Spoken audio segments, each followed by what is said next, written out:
Hey everyone, today what I'm going to do is walk you through the information for the color wheel workshop. So the color wheel that I use to solve all of my problems, and that's really what all of this is about, it's really to create a tool to begin to unlock the mysteries of color, is the traditional color wheel. This is the color wheel on the left. On the right is just a digital representation of it. We're doing it in Paint, we're not doing digitally. But at the end of it, you'll have an 8 by 10 color wheel with a value scale on the side, and then you'll learn how to make color strings from all of these colors. We begin every week by doing a color string, and I don't particularly paint in color strings. I think in color strings, but the idea of a color string, for me, it really kind of broke it down into a tonal progression. It's really taking value and putting it together with color so that we understand the connection between these two, and that's what the graphic is on the bottom. Of course, there's other names for color strings. Sometimes you'll hear a color scale, very similar to music. The calendar for this event is September 14th to November 2nd. This is 2024. It's 8 sessions. Each week we cover a different topic. Week 1 we'll do the value scale and white sphere, which is optional and really an introduction. Week 2 is setting up the color wheel. Week 3 is a red string. Week 4 orange string. Week 5 yellow string. Week 6 is the green string. 7 is the blue string, and then we end the last week with a violet string. The objective of the workshop, or the goal, is to give you the basic notes on how to think about mixing a tonal progression of lightness to darkness of every color. This doesn't solve all of your problems. Again, it's the beginning of color. It's really to build everything else off of it. I highly recommend this as a place to begin. This was really what unlocked all the mystery of color for me. The general format of the class, we meet on Saturdays from 10 a.m. to 11:30 a.m. Eastern Time. We meet over 8 times or 8 sessions on Saturdays over Zoom. I record these sessions and make the recordings available to rewatch right after the session. You get to keep the recorded Zoom session, and you have to download them as the space will eventually close. We begin each session at about 10:05. And I begin by showing you a slide presentation. Those slide presentations really make up the theoretical side of it, where a lot of this information comes from, how to think in 3 dimensions, hue, value, chroma, other things like how to read a paint tube, which I think, we're taking materials and perception and light. That's really the basis for all of talking about color, and we're combining them. So we're going to cover each one of those topics briefly and break it down into each 8 little parts. Obviously, this is what's happening when we experience color. Rods and cones are a major part of it, our perception as well. There's observed range versus the monitor versus pigment. Light reflecting or absorbing into a surface is it's called subtractive color mixing. Color is mostly, the way I think about it, like a subway map. You kind of stay on your hue angle and you can kind of get to your destination rather simply. It's not about getting perfect colors. It's getting about approximations. It's part of the human element of it. On the right, that's just a graphic showing what happens when you take complementaries and you mix them. They kind of go through the wheel. A little unpredictable. So it depends on how predictable you want your mixtures to be.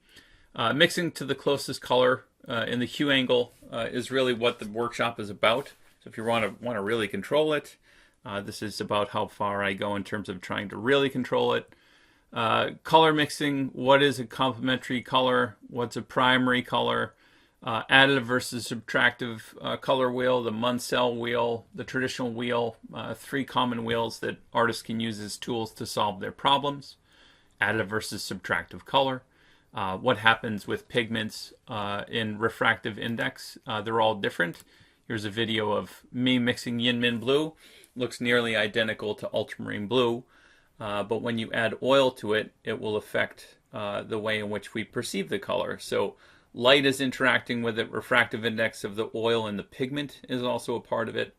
And you can see here Yinmin blue stays about the same color it was in the pigment form, but when you add oil to ultramarine blue, it actually gets darker. So things will change depending on what it is we're talking about, and the pigment. Each has a different refractive index. At times I'll dork out. I'll show you how I kind of solve problems. I'll recommend color charts like this Michael Harding one, which I have, and I find it super useful. So I'll give you tools to begin to keep thinking about color as well. I also hit my students up with quotes all the time. An artist must have his measuring tools in the hand, not in the hand, but in the eye. Something I highly recommend, that we develop the sense of seeing, and that's a component of this as well. Good painting, good coloring is comparable to good cooking. Even a good cooking recipe demands tasting and repeated tasting while it's being followed. And the best tasting still depends on a cook with taste. So Joseph Albers, another color theorist, is one that comes up often. So just a lot of information that I share with my students as we take the course. And then learning how to keep learning, which I think is really beneficial to students. How can you take some of these things and then begin to play in your studios and add onto what it is that I'm teaching?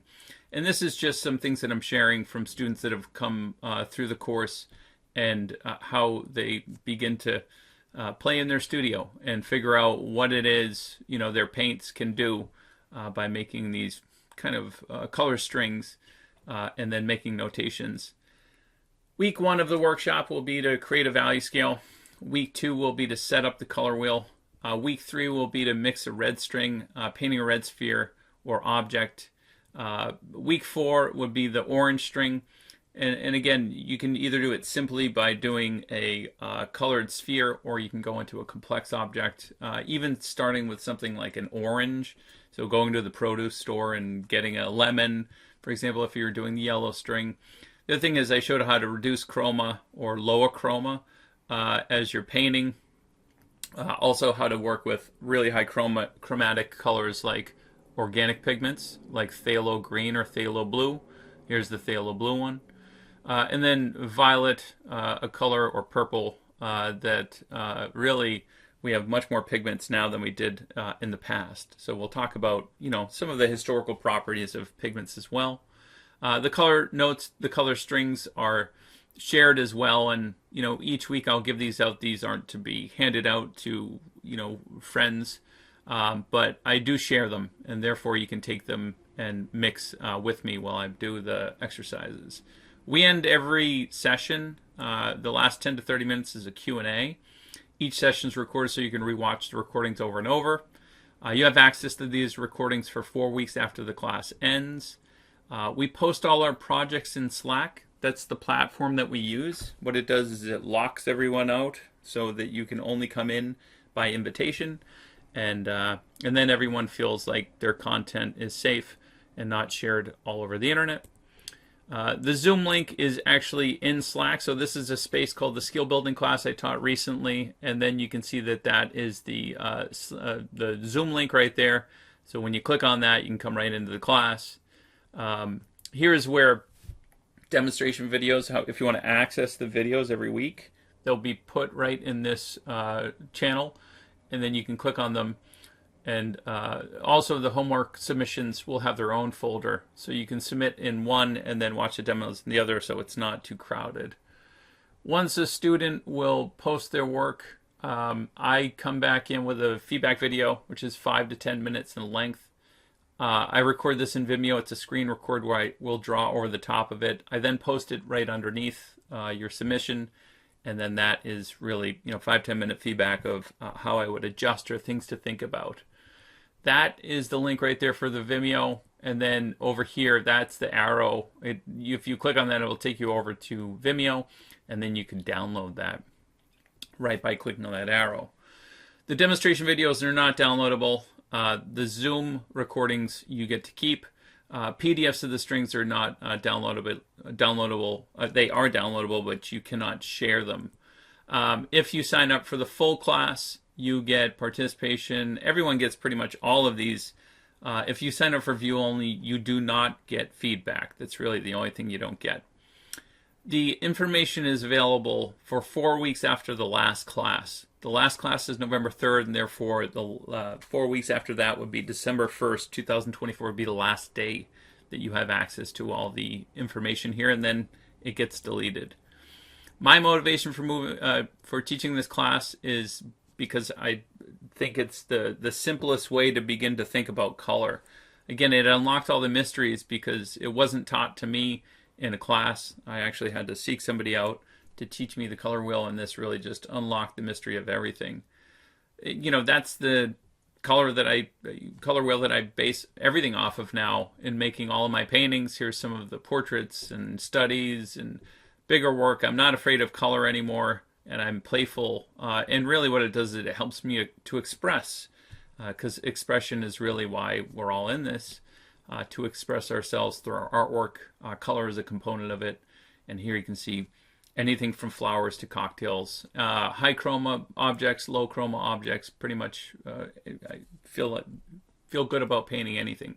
My expectations, if you're enrolled in the full workshop, you will post your own work. You won't post work done in previous classes. You won't share the videos or content. You will post work in the appropriate folders. You won't post late work in the folders. If you are late, you post them in the next folder, and you don't be rude in the space. Materials needed. I mostly use Gamblin and Michael Harding, Trekell for brushes. Of course, you can use whatever it is you like. There will be variation if you change manufacturers for oil paints, even those with the same name. The materials list is here. It'll be posted in Slack. It's actually in the Oil Painter's Color Handbook. If you don't have it, buy the book and you'll get all the information. The cost of paints, probably somewhere in the $250 range. I have, everybody probably has titanium white, yellow ochre, burnt umber, ivory black. If you're starting out new, you'll probably have to spend $250, but if you have paints, I'm sure you can use them. Trekell has a brush set for the Color Wheel Workshop if you want to purchase it. I think it's a good one. It'll help you with pretty much all the exercises, and I think it's a wonderful set. Again, these are the brands that I use: Trekell, Gamblin, and Michael Harding. I say that because anything outside of this, and things vary slightly or drastically. So even the same color, like cadmium red, even though it has the same CIN number, PR108, it could still have a variation. So you want to be careful if you're trying to get pretty close to what I'm doing. Then see if you can get the same brand, and if not, then allow for variation in color. I sell a sphere kit. It's $65 if you don't want to buy the spheres and paint them yourself. You could buy it off Amazon. This is, I think it's $18.49 right now for the spheres. You'll get 12 of them. You really only need 6 or 7 of them if you're going to do you'll need 7 if you're going to do the white exercise. But it's up to you. If you're interested and you want me to paint the spheres for you, I paint these 6 colors: red, orange, yellow, green, blue, violet. Again, that's the traditional color wheel and the one that I use. So there are alternative pigments, and I will suggest them. Again, once you get the materials list, something like cobalt violet light is a wonderful color. I absolutely love it, but it's, I think, something like $70 or $80. And if you needed to, you could, go with something like Amethyst, which is a Michael Harding color, a Series 3, and I think it's more like $20. So there are alternatives if you find some of this stuff to be a little bit on the expensive side. However, if it comes into other brands, I don't have the ability to kind of translate all of these over. I really have most of the notes for Michael Harding and Gamblin. I love this quote by Faber-Baron, is why I throw it in there. And that is that it should be recognized that arguments about color circles may lead to futile debate. Most such differences of opinion are meaningless at best. A color circle represents a neatly arranged sequence of pure hues about an equator. And almost any well-designed arrangement has merit to it. So, and then this one: too much discipline of temperament runs the danger of discouraging the spirit rather than leaving it happily free. Science is essentially intellectual. Art is essentially emotional. I think of these things as you want a little bit of science in your art and a little bit of art in your science. That's Da Vinci who said that. The workshop price, if you're interested, For full feedback of the workshop, non-Patreon subscribers is $375. That's less than $50 a week. Patreon subscribers is $325. For again, this is an 8-week class. For watch only non-Patreon, it's $150. For Patreon subscribers, it's $120.